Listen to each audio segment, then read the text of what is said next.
Something happened 3 days ago that every single intelligence agency in the world is refusing to talk about publicly, but I have the data, I have the sources, and today I'm going to tell you exactly what is coming. And I promise you, by the time this video ends, you will never look at the Middle East the same way again. My name is Prof.Jiang, and I have spent 41 years studying war, studying power, studying the hidden movements of governments that never appear on your television screen. And what I am seeing right now, in the intelligence data, in the satellite movements, in the financial transfers happening between governments, is something I have only seen one other time in my entire career.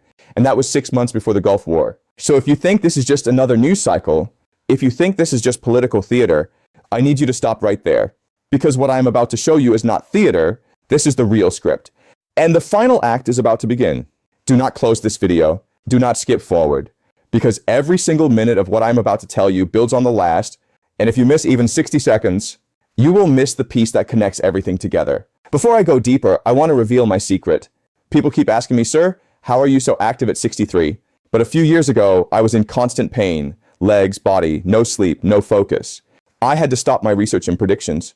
I tried everything. I spent thousands of dollars, nothing worked. Then I started using advanced amino formula. Within just 2 weeks, I felt stronger, more active, my pain reduced. I felt younger again. It's made in the USA with natural ingredients. Don't worry, I've added the buy link in the description and pinned comment. It comes with a 90-day money-back guarantee, so there's zero risk. If you're struggling with leg pain, body pain, brain fog, or low energy, I recommend you try it for 2 weeks. Your pain will reduce, your energy will come back, and your mind will feel clear again.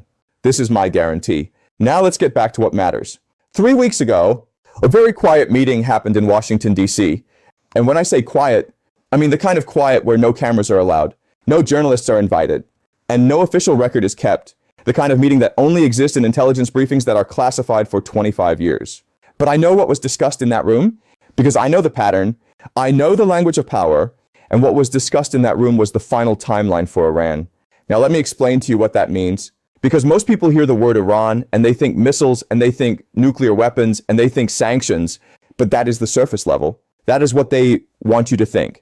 And what is actually happening is something far more sophisticated, far more dangerous, and far more permanent. Donald Trump came back to power with one specific mission regarding the Middle East. And that mission was not just to contain Iran, it was to completely restructure the balance of power in that entire region. To redraw the map in a way that serves American interests for the next 50 years, not just the next 4. And to understand why Iran is the key to that entire strategy, you have to understand something that most American news channels will never tell you. Iran is not just a country. Iran is a network. Iran is a system. Iran is the central hub that connects Hezbollah in Lebanon, Hamas in Gaza, the Houthi rebels in Yemen, and various militia groups in Iraq and Syria. And this network, this axis of resistance as they call it, is the single greatest obstacle to American dominance in the Middle East. So when Trump looks at Iran, he is not just looking at Tehran, he is looking at the entire board. And what he sees is this: if you remove the head, the entire body collapses. Now here is where it gets extremely interesting, and I want you to pay very close attention to the next 3 minutes, because this is the part that the mainstream media has completely missed. Trump's approach to Iran is built on 3 layers, and each layer has already been activated. And most of you are watching all 3 layers operate right now without even realizing it. The first layer is economic destruction, and this has been happening since Trump returned to office, with the reimposition of maximum pressure sanctions, the targeting of Iranian oil sales, the blocking of Iranian financial transfers, and the systematic isolation of Iran from the global banking system. Now, some of you might say, but Professor Jiang, sanctions have been tried before and Iran survived. And you are right. But what is different this time is the precision. What is different this time is that the sanctions are not targeting Iran's government. They are targeting the Iranian people's patience. They are creating internal pressure, internal unrest, and that is a very different kind of weapon. The second layer is psychological warfare, and this is where Trump is most dangerous, because Trump understands something about negotiation and about war that very few world leaders understand, which is that the threat of force is sometimes more powerful than force itself. Every statement that Trump makes about Iran, every tweet, every press conference, every military movement is carefully calculated to keep Iran in a state of permanent uncertainty, never knowing if today is the day that America strikes, never knowing if this week is the last week of the regime, and that psychological pressure is exhausting. It forces Iran to make mistakes, and Iran has been making mistakes. The third layer and this is the one that should frighten you the most, is what I call the proxy activation strategy. And what this means is that Trump does not need to fire a single American missile at Iran to begin the destruction of the Iranian regime, because Israel is already doing it, and that is the piece that changes everything. Let me now tell you about what happened when Iran struck Israel, because the mainstream media told you the headlines. But the headlines are not the story. The story is what those strikes revealed. And what they revealed is something that Iran never wanted the world to see. When Iran launched its missile and drone attacks toward Israeli territory, the world was watching. And yes, the images were dramatic. The night sky lit up, the Iron Dome intercepting projectiles, news anchors breathless with excitement. But here is what nobody told you about those strikes. The failure rate was catastrophic for Iran. Intelligence analysts who reviewed the data found that the overwhelming majority of Iranian projectiles either failed mechanically, were intercepted before reaching any meaningful target, or caused damage that was so minimal it was almost symbolic. And I want you to understand why that matters enormously, because Iran has spent decades and billions of dollars building its missile program, telling its own people, telling the region, telling the world that it has a military capability that no enemy can stop. And in one night, in front of satellite cameras and global media coverage, that myth was shattered. Iran revealed the true ceiling of its military capability, and Israel, and more importantly America, now has all the data it needs. It knows the trajectory patterns, it knows the failure points, it knows the maximum range and the maximum payload, and it knows exactly how to defeat every single weapon in Iran's conventional arsenal. That is not a victory for Iran. That is an intelligence gift to its enemies, wrapped in fire and given freely. But now I need to tell you about what Israel did next, because this is the part that changes the entire equation, and this is the part that puts Iran in the most dangerous position it has ever been in its modern history. Israel's response to the Iranian strikes was not emotional. It was not reactive. It was cold. It was precise. And it was deeply strategic. Israeli strikes targeted specific radar installations inside Iran, and when I say specific, I mean that Israeli missiles flew into Iranian airspace, reached their targets, completed their mission, and returned Israeli pilots to base, all without being successfully engaged by Iranian air defenses. Read that again slowly. Israeli aircraft entered Iranian airspace, conducted precision strikes on military infrastructure, and Iranian air defenses could not stop them. Do you understand what that means? Do you understand what that reveals about the actual state of Iranian military technology? Iran has spent years telling the world it has one of the strongest air defense systems in the region, and Israel just proved that was not true publicly, permanently, and in a way that every military analyst on Earth could observe and record. And now here's what I want to tell you about Trump's next step, because this is where my 41 years of geopolitical analysis tells me something very specific is coming. And I want you to understand the timeline I am about to give you is not based on guessing, it is based on pattern recognition. It is based on historical precedent, and it is based on the current movements of American military assets in the region. Trump's next step with Iran follows a pattern I have seen before, a pattern that always moves in 4 phases. And right now, we are entering the 3rd phase. Phase 1 was isolation, maximum economic pressure, cutting Iran off from the world, weakening its economy, weakening its currency, weakening the confidence of its people in the regime. Phase 2 was demonstration, allowing Israel to demonstrate publicly that Iran's military capability has a ceiling, that its missiles can be defeated, that its airspace is not impenetrable. Phase 3, which is what we are entering right now, is ultimatum. And Trump's ultimatum to Iran is not going to look like a diplomatic note. It is not going to look like a United Nations resolution. It is going to look like a military positioning that makes it absolutely clear to the Iranian leadership that the next decision they make could be their last as a government. And phase 4, which I believe will come before the end of this year, is either the collapse of the Iranian nuclear program through negotiation under extreme duress, or a military strike that changes the map of the Middle East permanently. Now you might be asking, Professor Jiang, what does Iran do when it feels cornered?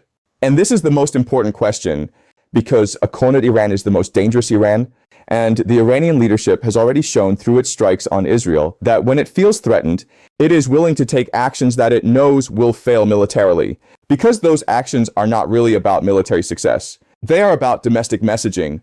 They are about showing the Iranian people that the regime fights back, even when it cannot win. And this is the trap. This is the spiral. Because every time Iran strikes Israel or American assets, it gives America and Israel the legal and moral justification to respond with greater force. And every response with greater force weakens Iran further. And every weakening of Iran makes the Iranian regime more desperate. And every desperate regime takes more reckless actions. This is not a mystery. This is a documented historical pattern. And I have watched it destroy governments before. Now let me tell you specifically what Iran is likely to do next. Because the Iranian playbook has been consistent for 30 years, and understanding the playbook means you can predict the next move. Iran's most likely next action is not a direct strike. It is proxy activation. It is telling Hezbollah in Lebanon to escalate. It is telling the Houthis in Yemen to attack more shipping lanes. It is activating militia groups in Iraq to target American military personnel. And it is doing all of this while maintaining the official position that Iran itself is not directly involved. Because Iran knows that direct involvement triggers a direct American response, and Iran cannot survive a direct American military engagement.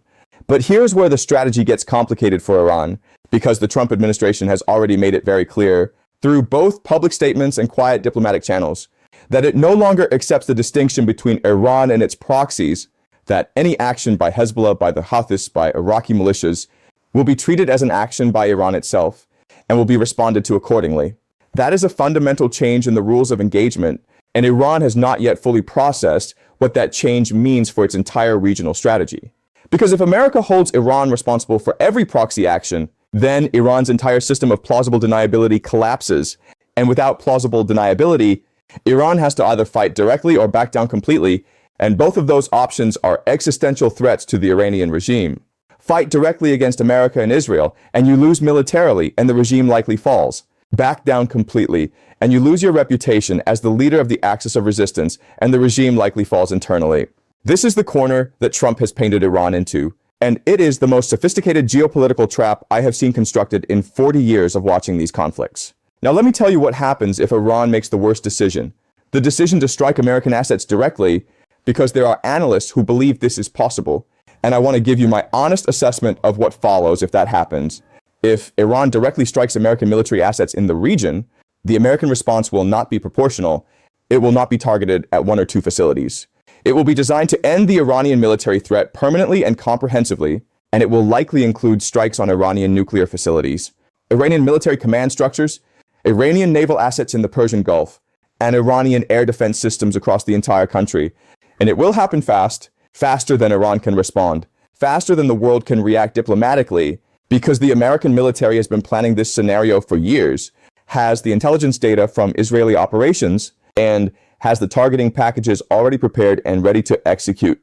The question that keeps me awake, the question that I believe every serious analyst should be asking, is not whether America can do this militarily. It clearly can. The question is what happens the day after, what fills the vacuum, what comes next in a region that has already seen what happens when you remove a government by force without a plan for what replaces it.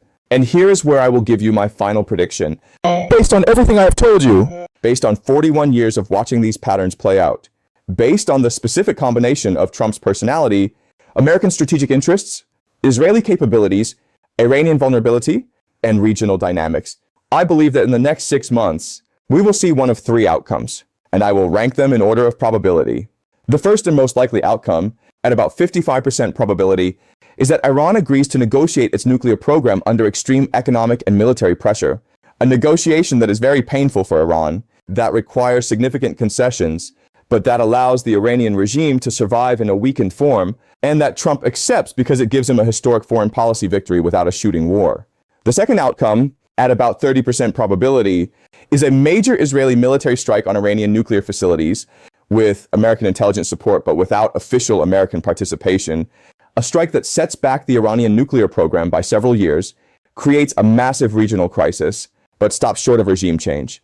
The third outcome, at about 15% probability, is the one that should concern you most, which is a miscalculation, where Iran does something that crosses a red line, that triggers an American military response that neither side actually wanted, but that neither side can walk back from once it starts.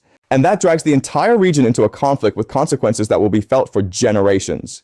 I pray the first outcome is what we see, but I have been in this business long enough to know that prayer is not a strategy, and the people making these decisions are not always the wisest people in the room. What I want you to take away from this video, what I want you to carry with you after you close this screen, is this understanding. The war between America and Iran is not a future possibility. It is a present reality. It is already being fought in sanctions offices and treasury departments, in the night skies over the Persian Gulf, in the targeting computers of Israeli F-35 aircraft, in the intelligence briefings that are happening right now in Washington and Tel Aviv and Tehran. The only question is whether the hot phase of this war, the phase with explosions and casualties and falling governments, can be avoided, or whether the pressure that has been building for 40 years finally releases in a moment that nobody can control.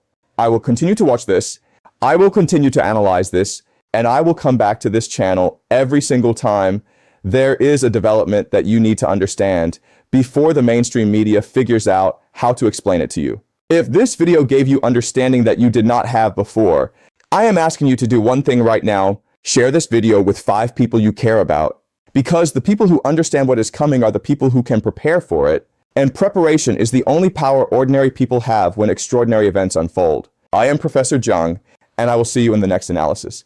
Stay safe, stay informed, and never stop asking the questions that powerful people do not want you to ask.